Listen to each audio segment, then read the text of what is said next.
తప్పటడుగులు వేస్తూ ఉన్నప్పుడు అదుపు తప్పినే కింద పడ్డప్పుడు అది చూసి అమ్మ బిరబిరా ఉరికొచ్చి దెబ్బ తాకేనాని ఒళ్ళంతా చూస్తది.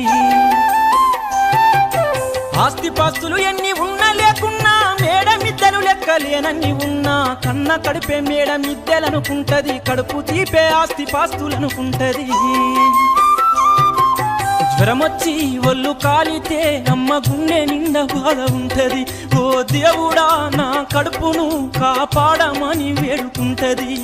కొడుకు లేచి నవ్వి ఆడినప్పుడే అమ్మ ముఖముల కోటి దీపాలు వెలుగును. అమ్మా కమ్మనైన అమ్మ పాట వింటే ఎంత మధురం.